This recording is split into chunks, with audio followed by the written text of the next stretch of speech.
Seja muito bem-vindo, muito bem-vinda, feliz por fazer parte de mais um programa aqui no nosso canal no YouTube. O convidado de hoje tem mais de 40 anos de profissão, mas eu vou entregar a idade dele não. Já trabalhou no jornal impresso, no rádio, na televisão. Abriu as portas aqui do prédio dele, no ano sabático dele, ele vai contar tudo isso e muito mais pra gente. Meu convidado de hoje é o nosso PC, o Paulo César Vasconcelos.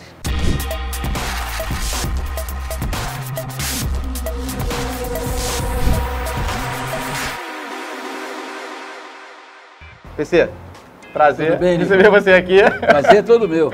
Nada. Fala um pouquinho do seu início de carreira e depois a gente vai contar aquele negócio que eu falei na introdução do período sabático, que você vai tentar explicar pra gente aqui. Mas fala um pouquinho do seu início de carreira. Errei alguma coisa não, né? Não, impresso, não, rádio, TV, né? Exatamente. Foi na metade dos anos 70, são 42 anos de atividade profissional, num jornal que não existe mais, chamado Luta Democrática, que o proprietário original foi um homem que fez história no Rio de Janeiro, chamado Tenório Cavalcante, o homem da capa preta. Tem até um filme do Sérgio Rezende, com uma magistral interpretação do Zé Wilker, que fala sobre a trajetória do Tenório Cavalcante.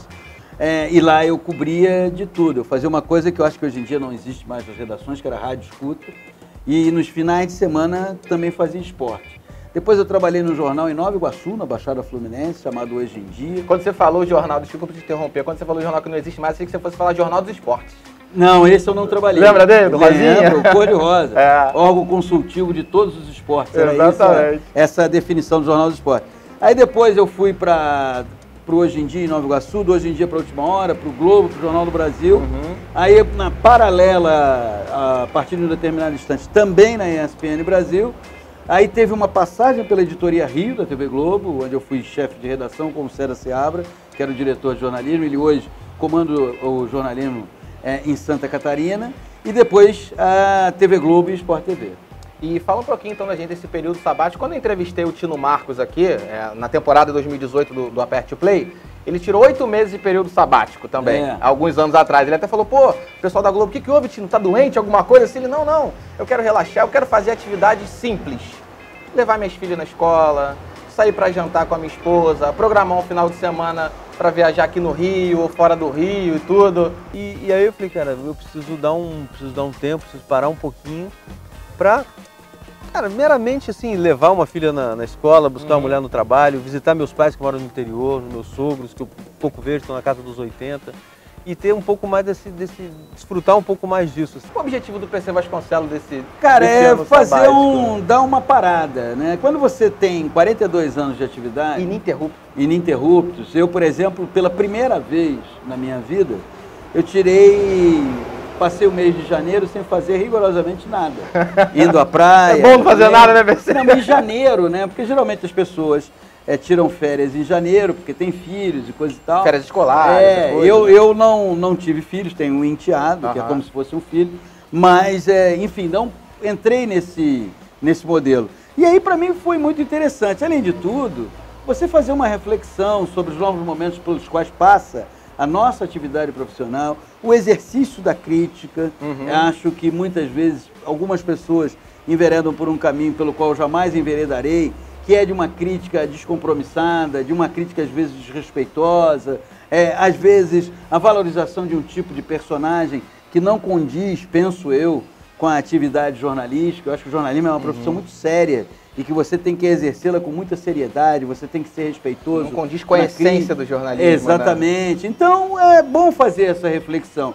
E às vezes, penso assim, para fazer essa reflexão, é melhor você dar um passo atrás, olhar para a floresta, ver como é que está o movimento, como é que as árvores estão distribuídas, aonde está dando fruta, não está dando fruta, como é que os animais estão circulando por essa floresta e as pessoas, para poder ter uma compreensão melhor. E essa reflexão que você fala passa da evolução do jornalismo, porque você, fazendo uma ordem cronológica, nosso amigo aí vendendo aqui, não tem problema nenhum, você veio no impresso, trabalhou no rádio, na televisão e agora a gente está na era da internet, nosso canal aqui na internet. Esse passo atrás, essa reflexão vai para nessa linha de ação também? Claro. Pô, como é que tá esse negócio aí? Peraí, eu tô trabalhando aqui, não tô com a cabeça focada aqui, eu vou recuar, vou abrir meu leque aqui, vou estar mais tranquilo, aí vou começar a entender como é que está isso aí. Como é que está a evolução do jornalismo nessa parte virtual e tecnológica na tua cabeça? Eu acho que ainda há uma defasagem, mas eu entendo que todas as tecnologias, principalmente nessa segunda metade do século XXI, e que chegaram com a velocidade do Usain Bolt na reta dos 100 metros rasos, elas têm que ser bem-vindas, você não tem que combater. O que você não pode rigorosamente abrir mão é da qualidade do conteúdo. Isso é fundamental. E essas novas tecnologias, elas te propiciam qualificar cada vez mais esse conteúdo. Nenhum veículo, penso eu, rádio, jornal impresso, televisão aberta, televisão por assinatura, nenhum deles vai morrer. Agora, o que tem hoje como maior desafio, todos esses segmentos, é qualificar a informação e, principalmente, na atividade jornalística, o maior bem que um jornalista tem, e esse bem é eterno, é a sua credibilidade. Você me deu um gancho para me fazer a próxima pergunta, só que antes de eu fazer essa próxima pergunta, eu vou entrar agora no quadro, eu pergunto e você responde. Olá amigos, fala PC. A minha pergunta é o seguinte, sobre a função nobre do jornalismo, sobre os repórteres. Você não acha que a nova safra de repórteres, temos excelentes repórteres, diga-se de passagem, mas em alguns casos eles preferem opinar e criar teses do que simplesmente apostar no ofício número 1, apurar? Você não acha que está mudando um pouquinho o enfoque erradamente dos repórteres, ao invés de apurar, buscar análises, buscar teses, buscar formulação de pensamentos, em detrimento de simplesmente buscar notícia, que é a matéria-prima do jornalismo? Salve, Lédio. Lédio é seu amigo ou não? Não, grande amigo. E, na verdade, quando o Lédio era estagiário, o primeiro estágio dele, ele começou no Jornal do Brasil, numa equipe comandada pelo brilhante João Máximo. E aí estávamos lá, eu já era profissional, tinha o Lédio, estagiário, Fernando Calazans, enfim, Nilson Damasceno, Sandro Moreira, uma turma muito boa. O Lédio tem razão. Eu, às vezes, percebo que o ofício da reportagem, eu te diria, que é o mais nobre do jornalismo. Ser repórter. Você pode, como eu hoje, quando alguém me olha, me ver como um comentarista. Mas você não pode deixar de ser repórter, independentemente da atividade dentro do jornalismo. É comentarista, é editor, é produtor, a essência dele é o repórter.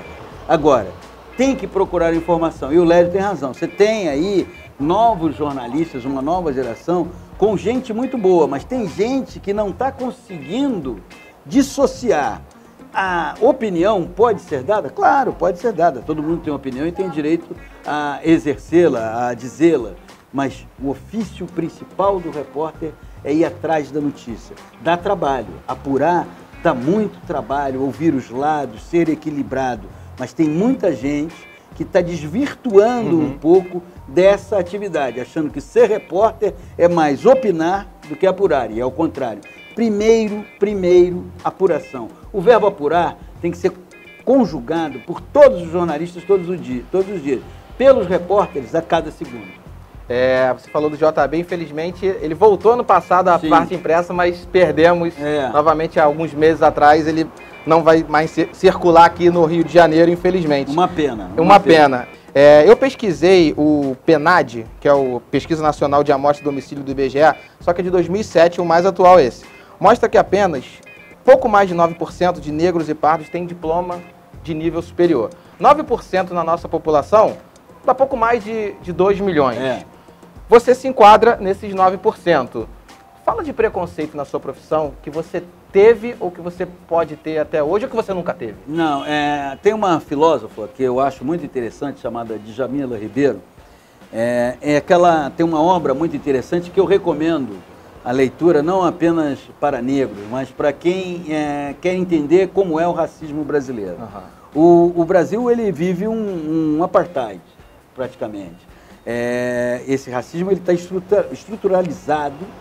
Eu sou uma exceção, né? Mas o fato de eu ser uma exceção não significa que eu nunca sofri preconceito, que eu sou um cara que possa chegar aqui e dizer assim, não, que isso, não. Nunca vi isso, não nunca tem vi nada. isso. Tem, há um preconceito, há uma exclusão.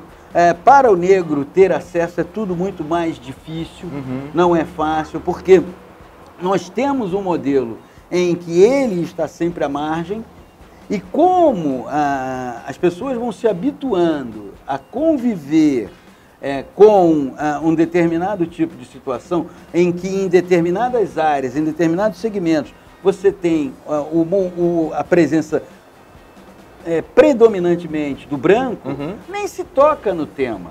O grande barato agora, e eu me sinto assim nisso, eu me sinto feliz por estar acompanhando, é que uma discussão que era tímida sobre racismo, sobre a exclusão do negro, ela hoje está muito presente. Hoje é algo que você tem no seu dia a dia, essa discussão que chama a atenção. Você ainda vê muitos poucos jornalistas negros em lugares de ponta da televisão e de outros segmentos de mídia.